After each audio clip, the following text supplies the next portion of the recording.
coming. We've been planning this, and now it's going to be interesting to see how it pulls off. I'd like to start by having everybody, one at a time, of course, just stand up and say their name. So why don't we start with you? I'm Joy up there, standing in for Dan and Chris, my mom, and we live in Sea Haven. Okay, that's Yeah, perfect. and that's good to add where you're from, your neighborhood. I'm Larry Enos. I live on Pine Hill. Hi, I'm Kat, I'm up on Laurel View Road. Rachel Rivers, Sea Haven.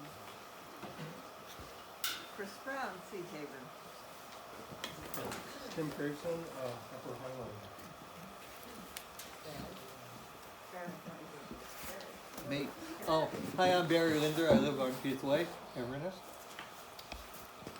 My name is William Barrett. I live in Second Valley, Upper Aberdeen, to be precise. Oh, I forget to stand. Joe Mueller, Upper Sea Haven. Felix Chamberlain. I'm with Joe in Upper Sea Haven, or 10B. Morning, Steve Crowley, my wife Suzanne and I, we're new kids in town. We're at 71 Inverness. Morning. Mari Pelleggi, Sea Haven. Terry Norby, Vision Road. Ken Emanuel's Inverness Mesa. Mike Dury up on Perth. Sam Baldwin on Rennell. I'm Terry Logren on Vanna, Upper Vanna. Hi, Eric Oldmixon on Up the Road, Inverness. I too live there, and my name's Ginger. Kathy Richards, and we're in Second Valley, also in Aberdeen, I guess Upper Aberdeen? Okay. Robert Richards, Middle Aberdeen. Murray Seward up on the base here. Woody Elliott, Lower Sea Haven. Chris Sauer. I live on Macron in Second Valley. Hi, Sarah Fishman, also in the room. Monica Moore, First Valley. Did we miss anyone? Thanks to some of the people in front. Oh, right. Started in the middle. Jim Reed, Rannick. I live with him. Eric Muller, Laura Rannick, 7C.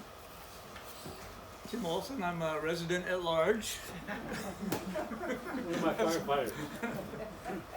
And if everyone would please sign in before they go, so we can know who's been through this. That would be helpful. So we're just, I'll remind you once more about the pastries. And Connie will start by talking a little bit about some of the papers that we're handing out today. Right, although you were going to talk about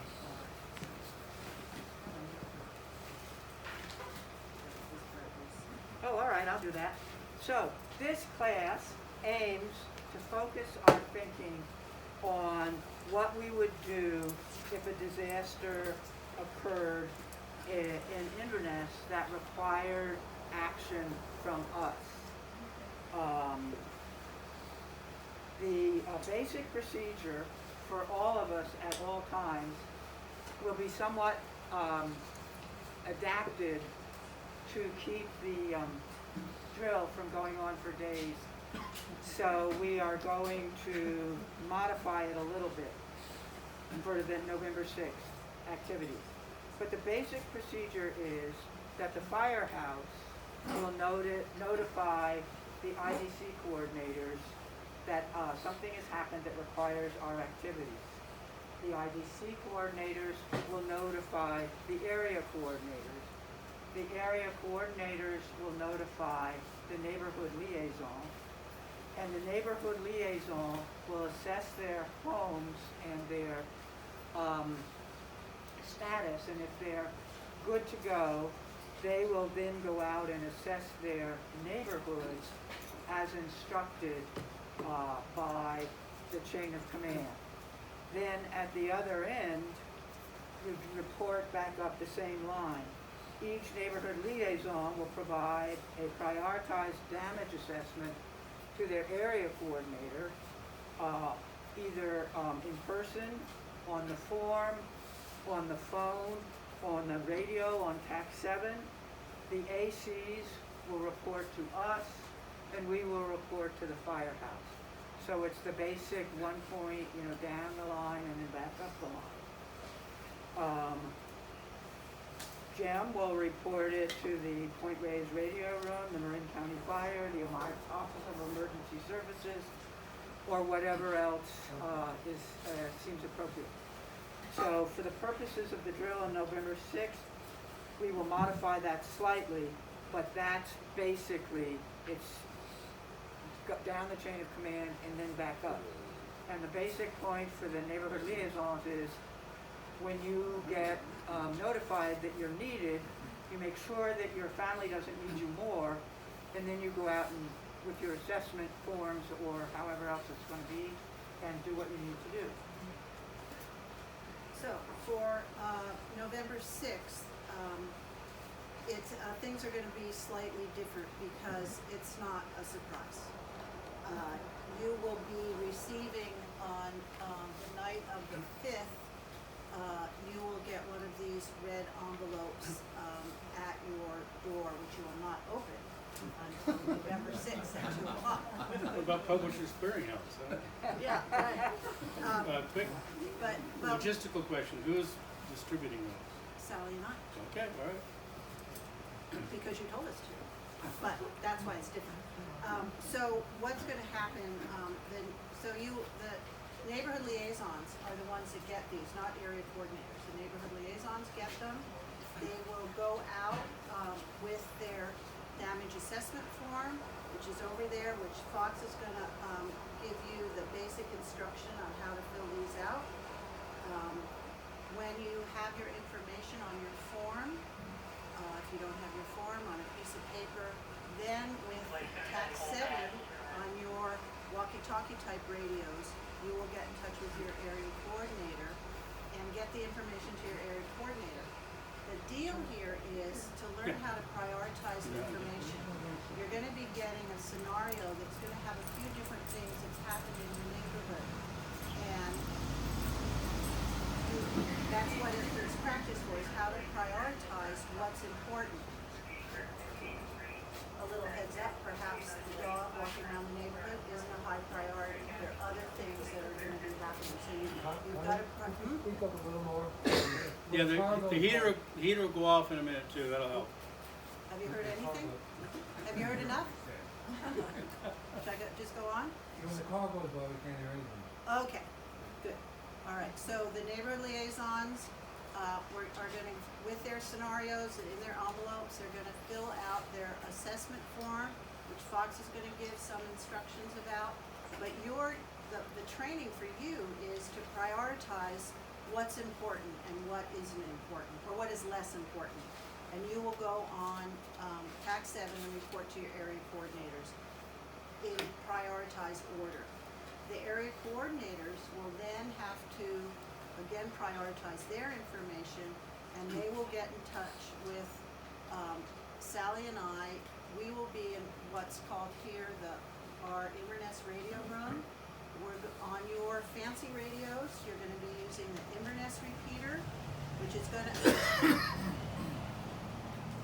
you're going to be using the Inverness repeater, not Vision or Barnaby, which is going to be good training because the Inverness repeater is just across the bay, and it's not utilized a lot, but we're going to figure out how to use it, who hears, what's going on with it.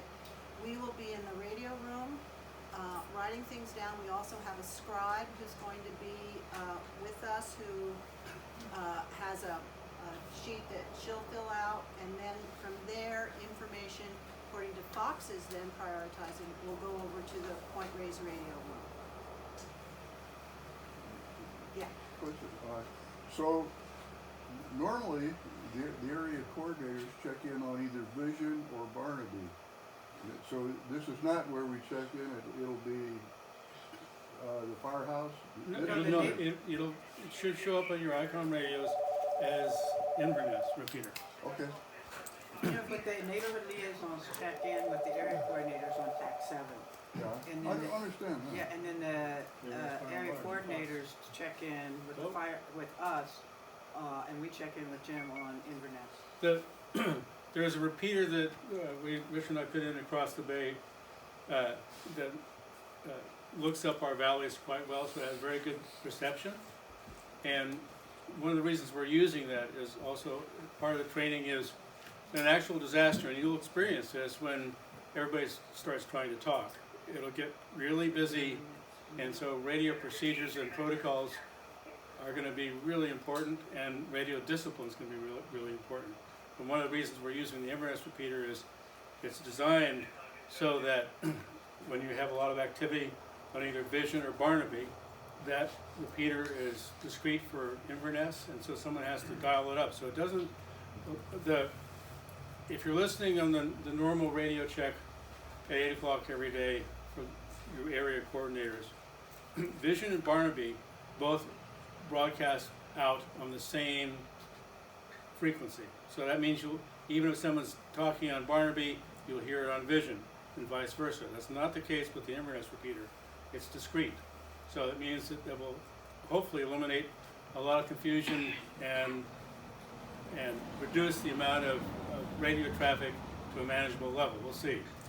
But I know that when this starts, everybody is going to be trying to talk, and so that discipline and brevity and being concise about making sure that you follow the correct procedure is going to be very important. Okay, so, Excuse me, I want to interrupt. You know, there are some outlines over there on that table of what we're referring to. You got it through email, but if you need paper in front of you, there are some over there. there are actually 3 kinds of paper that are going to be handed out today. If you want the class list that we're speaking from, the class notes, you can get that now. There's also the blue sheets, and each one of the neighborhood liaisons is supposed to pick up 30 or 40 or however many you think you might need. And then we also have, I don't know if you remember, but this past summer we sent out with your bill, the IPOD bill, everybody got a blue envelope that where you were supposed to send back your basic neighborhood house information. And we've collated all of that, and we have a pack of, every area coordinator has a pack of everybody in their area, and every neighborhood liaison has a pack of everybody in their neighborhood. So we have those in a box, and after class, we'll hand those to you or lay them out so you can figure out what you want.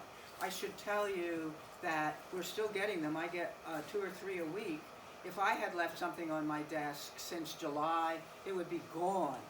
But some people are still mailing them back. Never got it. Well, if you didn't, talk to me. You got one, didn't you, Tim? because I don't have He's, a water. he's not a water system customer. Oh, okay. So talk to me, and we'll go through that. Thank you. Woody has no excuse. I want to add one other thing about these lists. So they went out to the property owners that own the water meter. Some of those property owners listed renters, if they have renters in their house. Some did not. Some just have the property owner. So when you get these and you just see a property owner and you know there's a renter in that house, take it upon yourself, perhaps at your neighborhood meeting that you're going to have soon, to get the renter's information as well as the owner's information. Okay, so the basic scenario is top down, bottom up, and that's going to give us the practice we need in prioritizing the information, gathering it, and transmitting it. For the drill, it will start on Wednesday, November 3rd, and you will get an email that describes the situation on Wednesday, November 3rd.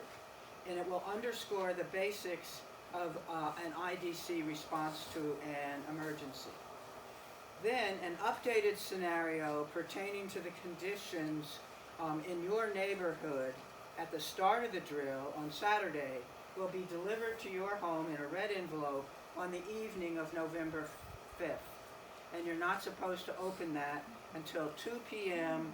on Saturday when the drill begins. Again, let me just repeat what Connie said. Area coordinators will not get a red envelope because they're not going to go out and check on their neighborhoods. They will learn about the conditions in their neighborhood from the neighborhood liaison report. So the IDC, the IDC first responsibility as a volunteer is to secure your own household. So make sure everybody in your house is fine, and make sure that it hasn't fallen down, and make sure everybody's good.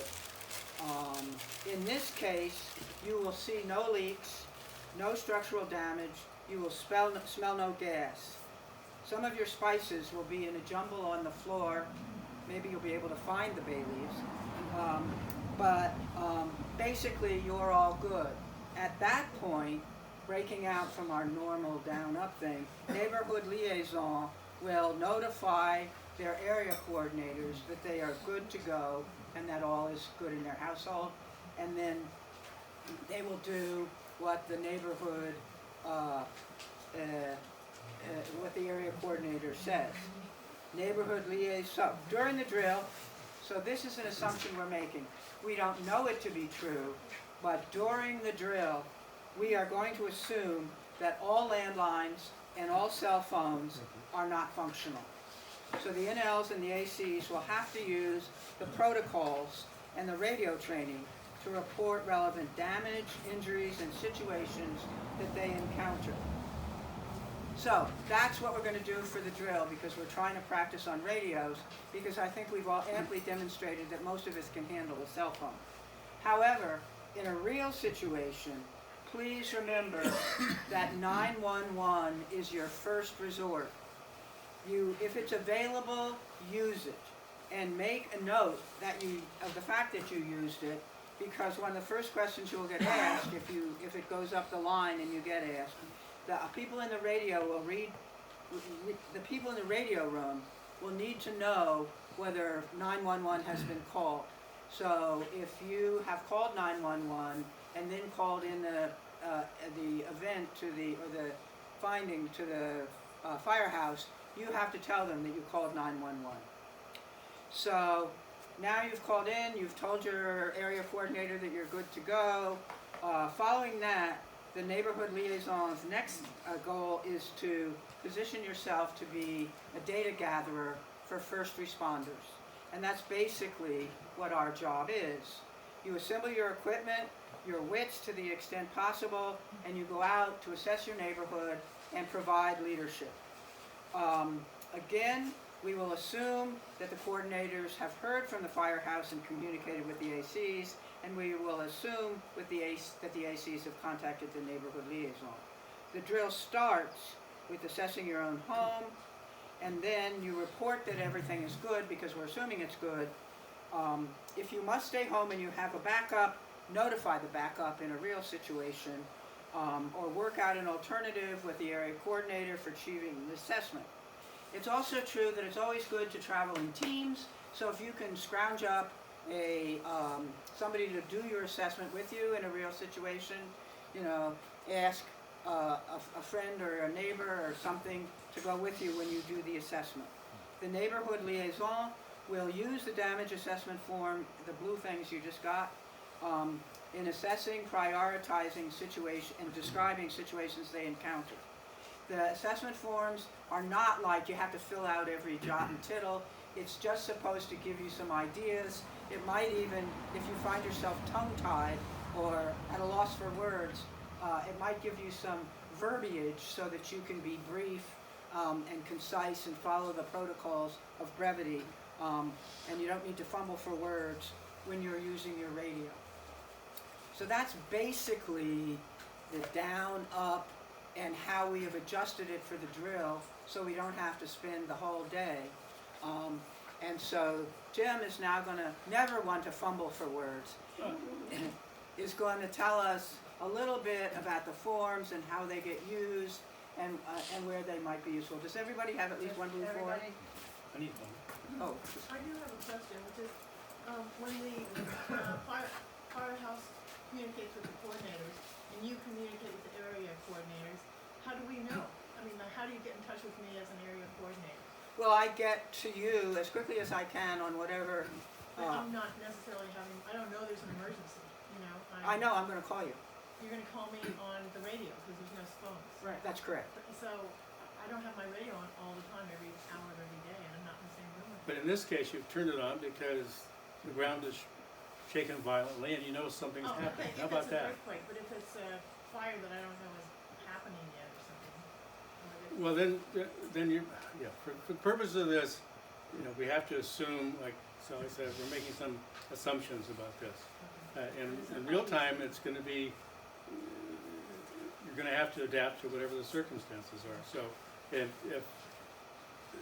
Nixle hasn't gotten a hold of you, I mean, most likely Nixle or some other form has notified you of something like a fire. and not So- to make it more complicated, but what if I'm over the hill, Or in Paris, as we or in discussed Right. last Paris, night. exactly, Then you can't do anything. then you just, I should tell you before I go away, Well, yes. every time. No, Well, no, no. no. That's, no, this is not an obligation where you've signed up for something and you have to let somebody know when you're leaving town, having dinner over the hill or anything like that.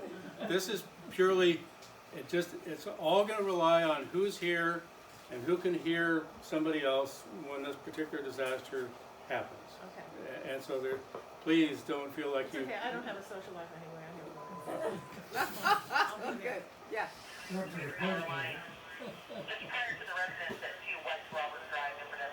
speaking of Oh, power lie lines. down. Yes, That's what the protocol, if the power goes off, we should Pardon turn me? our radios off. pardon me? If the power goes off, that's when we should turn our radios off. That's a good That's a idea. very good idea. What a brilliant idea. And which means that you've been charging your batteries while the electricity's on. Yeah, you also, some of you may have portable radios, battery powered radios, which is always a good idea. You can turn those on, so if there's something major happening, we're gonna try and get the word out to KWMR that has backup generators available, and they will probably, and most likely try and be on the air as soon as possible. The Western radio was on the air before any other media in the Napa earthquake. Richard and I were talking, and we were on the radio, and the radio station was broadcasting before any other media outlet had any information going out. So it's a viable source of information. Yes? At what point would we wanna call 911? When would we call or not call them? Well, for anything, I mean, in this, for the purposes of the drill or just normally? For the purposes of the drill, we're assuming that you've called 911 and the phones and nothing else is working.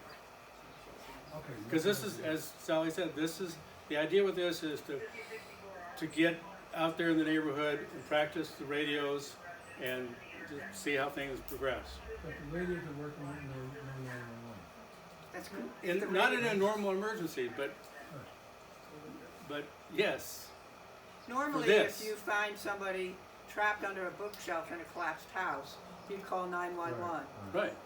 But if everything is out, you'd use your radio. Okay. This is the assumption that landlines and cell phones are out, and that's why Right. we have to use the radios.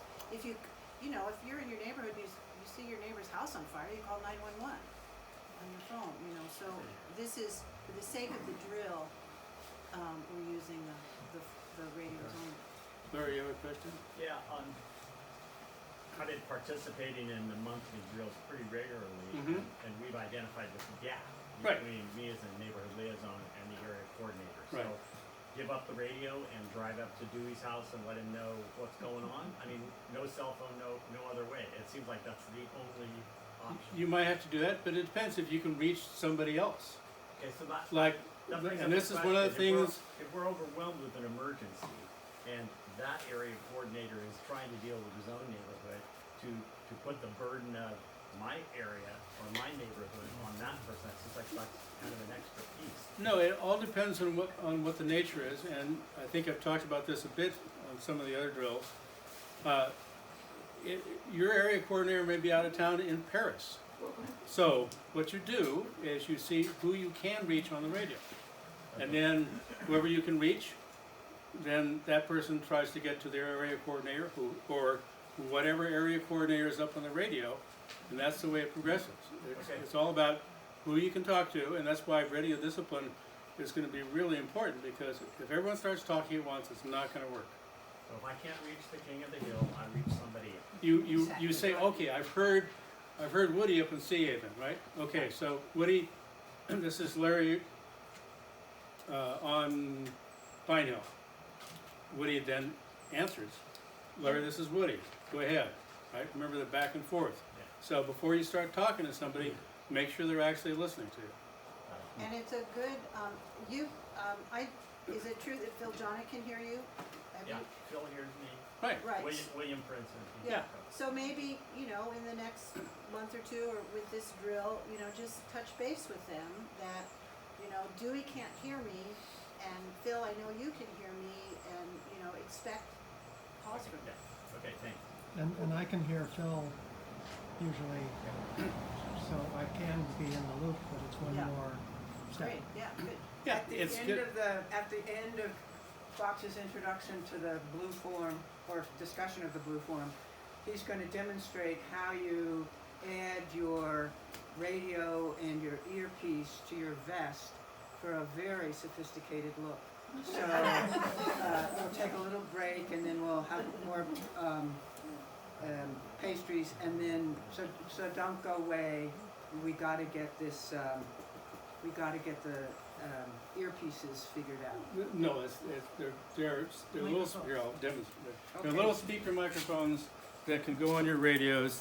Since you have these nice, cool vests these guys got, normally we don't distribute these, and we haven't distributed them before, because I thought it was gonna be, complicate things. But since you have the vests that have that nice little microphone clip on them right here, this is, Well, now now we have to order another radio. So this will, the idea is that this will clip up here, and this plugs into your radio. Okay. You have to, it takes a little screwdriver first to adapt it. So we'll do that, but we can get into that a little bit later. But this attaches to the radio, so that what it means is that you can have the radio down here, and you can unclip the mic here, look very professional, like we don't have the earpieces, so you don't look like a cop yet, but we'll get there. But you have this, so it's a little more convenient, since you have, it's not convenient, and that's why we didn't distribute them originally, if you don't have someplace to clip it. Excuse me one sec. Maybe it's fire and water too hot. Hello. Never mind. Any, Fine, Andrew, what's up? any I'm questions? actually in the middle of Going on while we, a meeting, can I give you a call maybe you back? can speak up and get a pastry? Give me your number. How long is the break? Well, it's just gonna be long enough to get a little pastry and get up and move, and then we'll do these. Obviously, that takes more talent than I have. Okay, It still works. so we can get around to that, people can fumble around with that when we're done with everything else.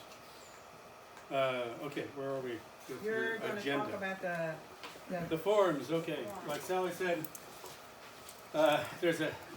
these have a lot of kind of checklists on the bottom to give you a little reminder of what you can be looking for. But obviously the main thing is you want to find out, it's always people first. So anyone who's hurt, anything like that is always first. And then, of course, fires or anything else that's endangering other people's lives, wires down, things like that, comes after someone's well-being. That's always the priority that we're going to have. And then, as far as the what you're going to identify, you don't have to check everything, but if you write down what you're seeing under observations, that might help you a little bit in your radio transmissions, for brevity, to say, okay, this is what I'm seeing. And then before you start talking on the radio, just try and think about what you're going to say first, who you want to reach, establish that radio contact first, and then just report pretty much what you're seeing. That's what, like Sally said, what we, the fire department and emergency services, rely on is this information feedback, so that we can get on the radio and request whatever resources are needed, medical help, helicopters, bulldozers, fire engines, whatever that happens to be. You already have all the information of the property owner, everything else is already filled out on the form, correct? Yeah, at your leisure. Pretty much. So you know, you don't particularly want to have to do this the day of a disaster. Get a couple of these in your notebook that are filled out at the top. Yeah, and then other than that, you will have the little red envelope that you'll open up. It'll give you some different scenarios to report in. That will give you a description of what you're seeing, and then your job is to radio in those reports as far as what you're seeing, and try and assess how big what the urgency is to that, keeping in mind that other people are going to be trying to talk most likely, and there may be someone who has more of an emergency than yours. So try and be respectful of radio time. Make sure that you're not interrupting people, because it will get, and undoubtedly get kind of complicated. You have a couple of scenarios we were going to try on. Oh, okay. I think it's in there somewhere. All right.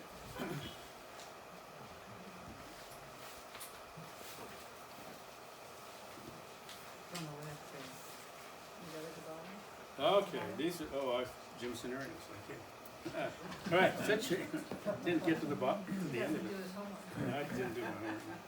Okay, situation 1. Cows are running along the main road in your neighborhood. Nearby there is a wire down for several hundred feet where a power pole fell.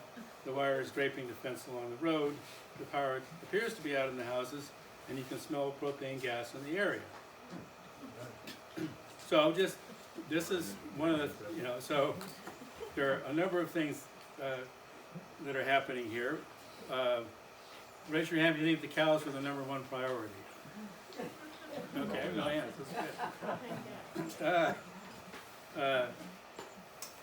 Obviously, we've talked about this, and the winter storm coming up is a good reminder that we always want you to consider any wires that are down to be power and live, and don't touch any wires that are down.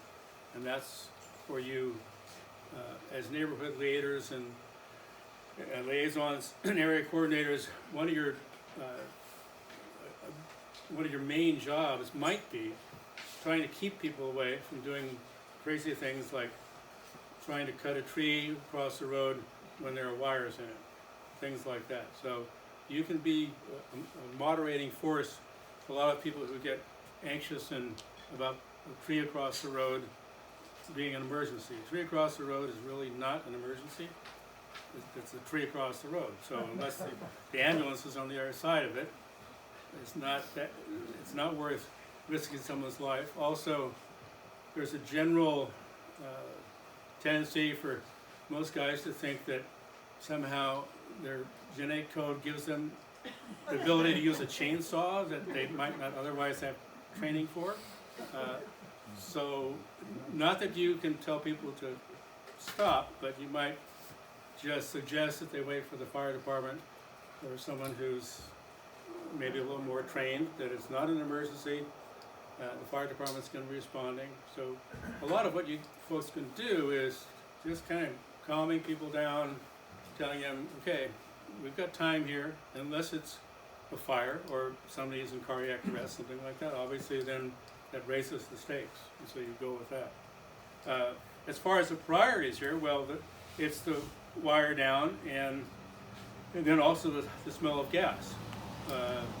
Out here, propane is heavier than air, so it tends to pool and run along and pool in basements. It's particularly dangerous in that regard.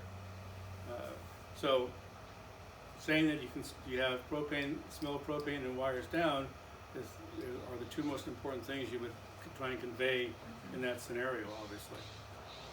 Cows later. Is there any questions about that one scenario? So I come across that. First thing I'm going to try and do is call 911, right? Well, yeah, obviously, always. So that's yes. number 1. Yeah, Number 2, should I call PG&E? Well, you can't call. Well, but again, No, you phone. have- Oh, you mean okay? In this we, scenario, should I- we're trying to, we have to try and distinguish. If you're talking about a real scenario, it's 911, Yeah. and not even PG&E. No, but 911 first. Yes. But then after 911, if I have my cell phone and it works, should I call PG&E or? Sure, you can do that. That's fine. So what would be the next step? And then after PG&E, that? you'll reach PG&E. They will say, "We feel your pain, and we will be." It's an automated system. Yeah, we'll be getting to. They'll give you. They'll give you a. They'll give you a timeline lots of times and say the power is out. It'll be out for a certain amount of time.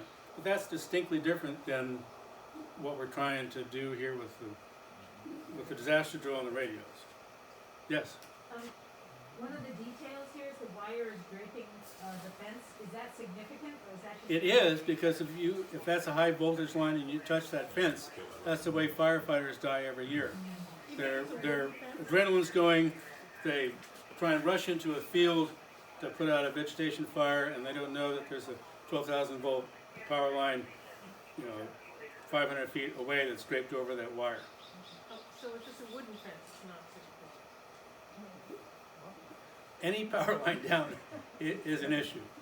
Yeah, I mean, electricity loves to be conducted by wire more than wood, but so any wire down, you report. You don't have to say whether it's a wooden fence, whether it's 2x4s, whether it, just what it's made of. Just know that wires down on things can conduct electricity depending on what they're on. So the wire down is the main thing. Yes, sir. Should I be locating in this scenario, should I be locating the propane source and turning it off? You might want to, but we don't want to place you in danger by doing so. But if you know where the propane source is at a house, yes, then you can turn it off at the tank. Is one of the things that in a cert class we might train you to do. If you happen to be in the city, there are special tools and gas meters. But out here, the easiest thing to do, and I've got a prop that shows this, is if you know where if you can find the propane tank, and usually they're pretty easy to find, there's a valve on top of the propane tank that you can turn off. It doesn't require a special tool. So yes, as long as you can safely turn off the propane to a house, if you smell propane, that would be an acceptable thing to do. And you can convey that on the radio that you've just turned off the propane at that house. Yes? Isn't it true, I mean, the forms that people have been sending back usually include if there's a propane tank, so that neighborhood liaisons will have that information? Yeah, usually it's kind of, it should be in the packet of kind of where it is, but even if it's not, they're pretty easy to identify. Anything else about the cows? All right. They're pretty scary in the middle of the night when they're a black Angus cow. Well, yeah, people have been killed hitting black Angus cows in the middle of the night. Yeah. So, I don't mean to make light of the cows. All right, situation 2. An elderly man, like my age probably, unknown to you. Hang on, I'll wait. Yeah, I'll wait. Okay. An elderly man, unknown to you, is walking in the road, not in rain gear, and quite soaked. He did not answer when you called out to him. When you approached more closely, he appeared to listen but turned away and kept walking. Okay, think about what you would do in that situation. There's phase 2, folks. Huh? Keep going, there's phase 2. Oh, okay, hang on. Second paragraph. You notice that there are cows in a tree down on a nearby home. No, the cows aren't in this one. You notice that there's a tree down on a nearby home. The house seems relatively unscathed, but you cannot find the occupant, an elderly woman with multiple disabilities, including breathing issues and compromised ability to walk.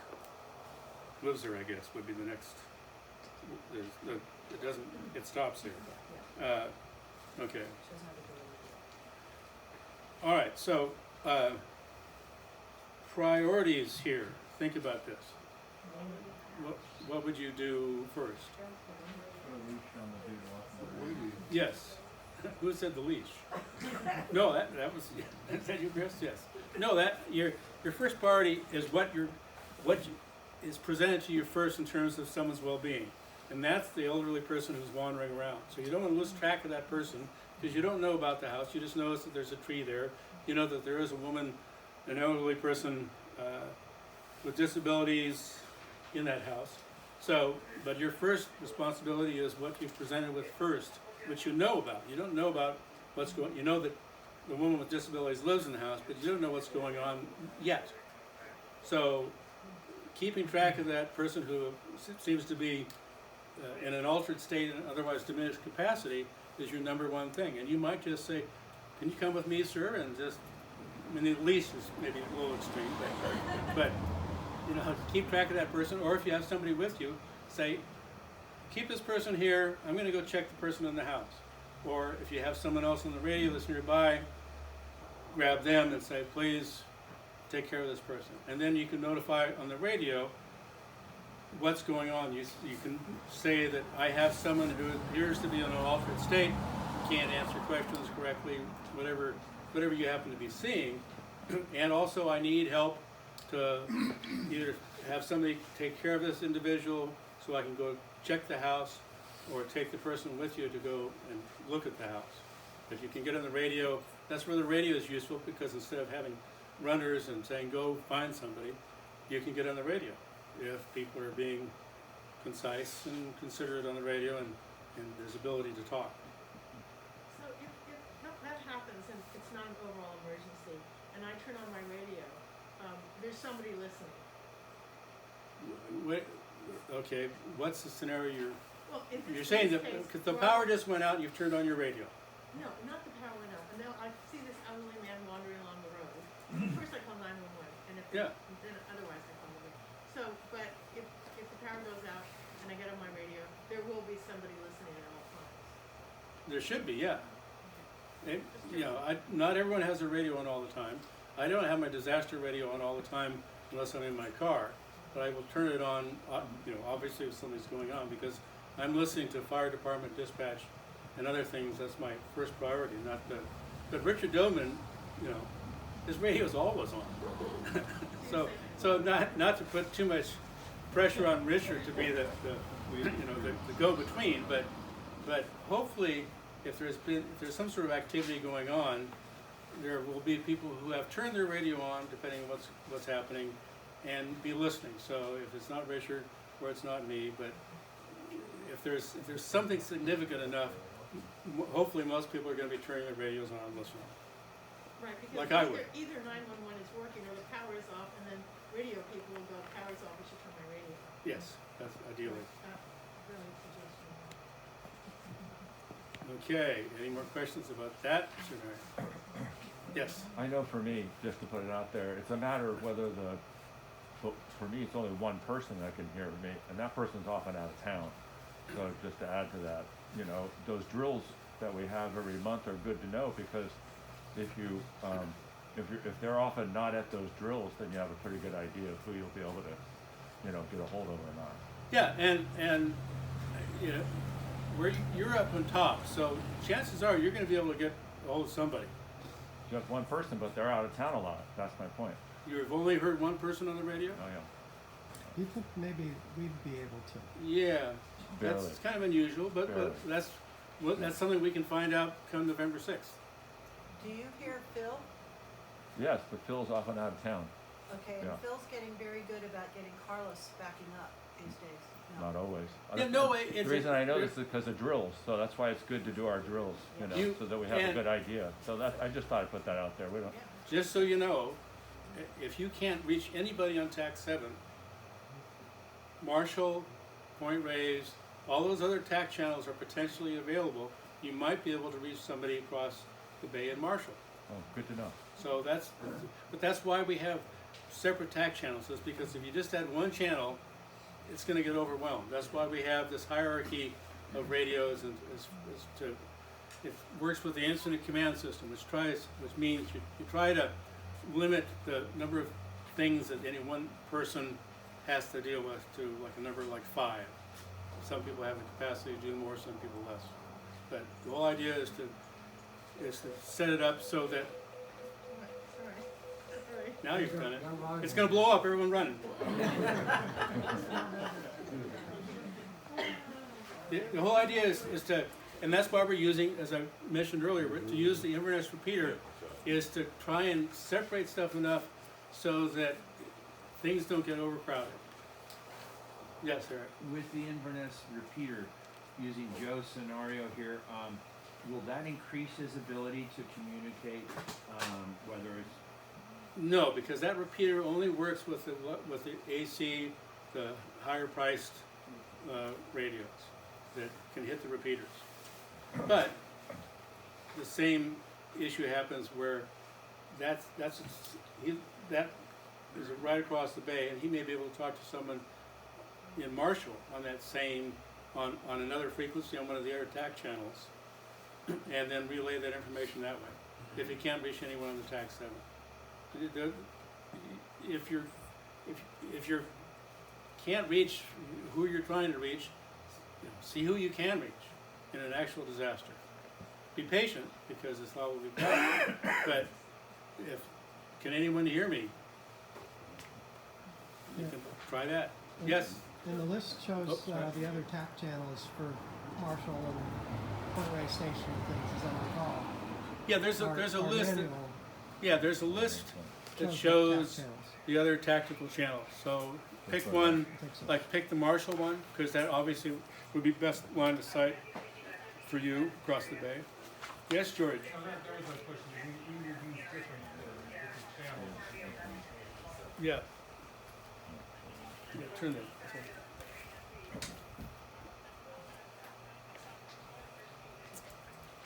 Okay, sorry. That stuff is listed in this Right. radio guide, Yeah. And the same with the area coordinators. If for some reason the Inverness repeater is down across the bay, we'll then turn to Barnaby or Vision. You have to try and stay flexible. I'm sorry, what? What is the Inverness repeater called on here? It's called Inverness. Oh, I don't have it. It's not on the smaller radios though, This is is, it? I thought this is an area Inverness? coordinator. Oh, That's an icon, yeah.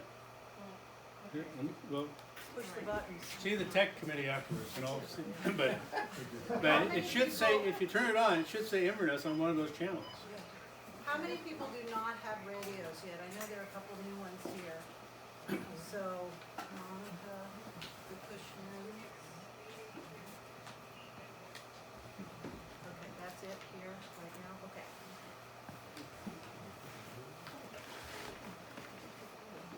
It appeared, right? Okay, good. Richard's pretty methodical. He doesn't miss much when it comes to programming radios. Any other questions about those scenarios? Yes, Tim. Well, one of the things was if you're trying to communicate and nobody's responding, your normal people that you would talk to, what would be the request to somebody that can hear it? Like where I live, if I happen to be in my house, I can hear a lot of people not in my area. Right.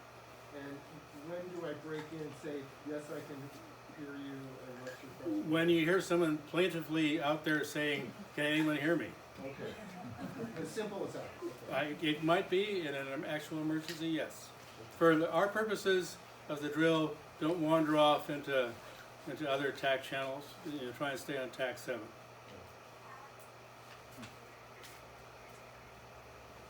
Yes. No cows.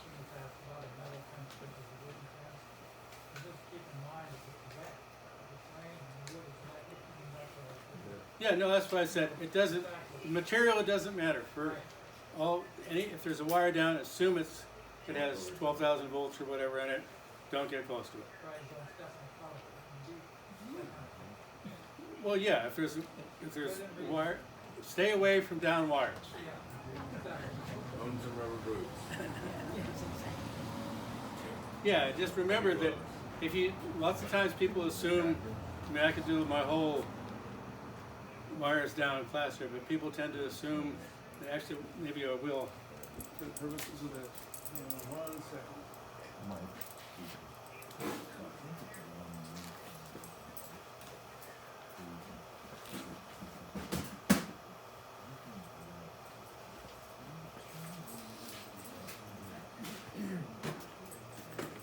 Okay, in our area, generally, most of the high voltage lines are going to be what's called number 6 copper. And you can even pass some of these around if you want to look at it. This is the high voltage lines that are on top of the poles. They're made out of copper. They turn green when they're anodized. You put this down on the ground in a rainy day, and you think you can see it very easily? Probably not. These are the high voltage lines. 12,000 volts, well, between the two of them. So that's why we say stay away from any wires. A lot of times people assume because it doesn't have any coating on it, this is a guy wire. That's not the case at all. They don't insulate these because that takes away the current capacity of the wire. So this is typically what you're going to see. The very top wires are the high voltage lines. Very, very dangerous. This is what makes me the most nervous in a storm, is this kind of stuff. Because you can't see this. If I'm going on possibility of wires down, I have a voltage detector that I carry with me. And I have that on before I put my foot on the ground if I'm stepping out, because you could step out of your car and step on this quite easily. And PG&E has the capacity, you may have noticed, yesterday was it? The power went off for a while. They have the capacity to remotely turn the power on and off. So what that means is that they have the capacity to turn it off. They also have the capacity to turn it back on, right? It goes both ways. They turned it off the other day because of some work that they were doing. And, but you just can't guarantee that wires aren't energized. And it has nothing to do with whether they're arcing or not. It all depends on, where the current's going. So these are the high voltage lines. They might look like this. They might be aluminum and look like that. Same thing. This is also 6,000 volts or 12,000 between two of them. It might look like this and have black insulation on it. When it comes to a high voltage line, this is not insulation. It protects the wire, but it doesn't provide you any kind of protection from that high voltage. And then you might see wires like this, same thing. You just don't know what it is unless you're trained. You don't know what that wire is carrying, if it's phone, or if it's cable, or if it has voltage in it. So we are trained to look at that and figure that out. That doesn't mean that we go out there and start moving wires around until PG&E. Until I see the blue truck, we don't assume stuff. Did you have a question, Martin? Oh, okay. Any other questions on wire, electricity?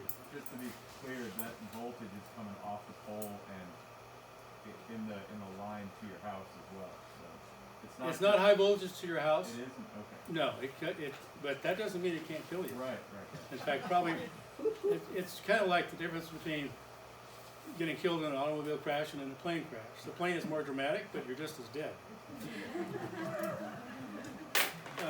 So what comes down to your house, they put a transformer up in the pole and they reduce it down to the voltage, which is 240 volts. Still plenty enough to kill you in your house.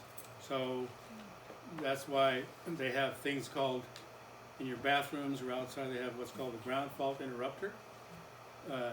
That's designed to, the circuit breakers in your house don't protect you from getting killed. They protect the wire from heating up and hopefully starting a fire, or not starting a fire. That's what they're designed to do. The ground fault interrupters, which you have in the bathroom and outside, they're designed to detect any little, just instantly detect any path of electricity to ground, like potentially through you, and turn off like that. So that's what the GFIs, as they're called, that's what they do. So they're designed so that when someone throws a toaster into your bath water because you've kind of irritated them, it should turn off before you get dead.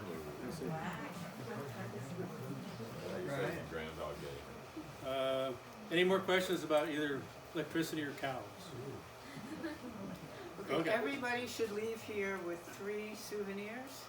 You're going to get your Speaker mic. mouthpiece, your Speaker mic. mouthpiece. You're gonna get your blue form so that you have duplicates, so that you can evaluate, over several days if you need to. And you're also gonna get either your neighborhood liaison or your area coordinator packet of information, which we filled out when that came in with your bill. So Connie has those, and there's plenty of Yeah, please take pastries. some. So, question? If you are, if you didn't get one of those forms to fill out, can they get it here today? I don't think so, but there are two people who I have to get their names. One other thing, if you have not specifically RSVP'd for the drill, we've had two, we've had RSVP for the class, RSVP for the drill. Some have done one or both, but if you know you have an RSVP for the drill, please do, just through our email address, so you'll get a red envelope. And if you've been living underground recently, for those of you who have, there is a storm coming in that gonna bring some potentially heavy rain and strong winds. So that's why I emphasize wires down, trees down, protect your neighbors or people from doing stupid things as much as you can. And check your gutters and do all the things that the National Weather Service advises. This is the radio that Joe and I have been using. Mm-hmm. Are you switching out radios for this new guy? No, that's just, That's mine. This is hers. that's the area coordinator's radio. No. That's the Oh, the upscale radio. We get the bubblegum machine. Yeah, it's off the fancy radio. Now, It's a some hierarchy people- of things like that. So I have some vests, Cushman's, you need an outfit, I've got some stuff back there at the back of that fire engine, so we'll get Our you radios, outfitted. locks open for the mic. oh, it just flops up. Okay, doing it in my glass. I couldn't see. Yeah. Okay. Yes, evidently it doesn't require tools to put the speaker mics in. Eric says it just flops open. So no tools required.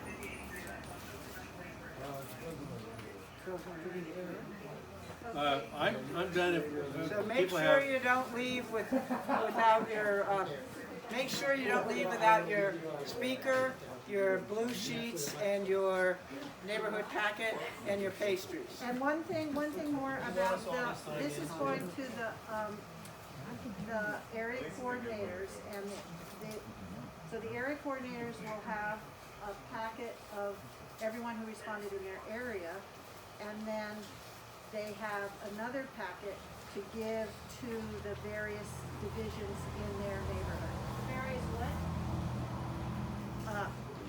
The divisions, like 1A, 1B, 10B. different area liaisons. There, yeah, but it all goes to the area coordinator, and the area coordinator will disperse it. Here's yours, Tim. I'd like to say something.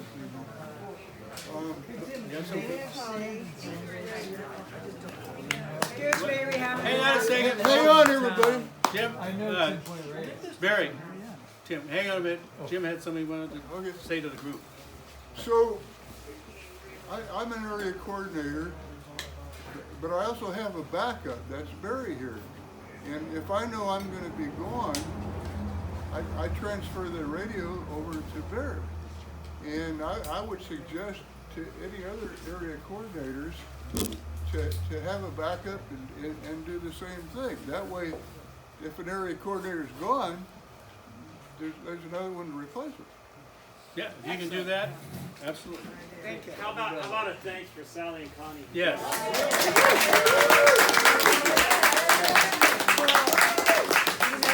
Look how many of you showed up. This is really amazing. No, I thank you. Thank you, everybody. This is a wonderful participation for something like this.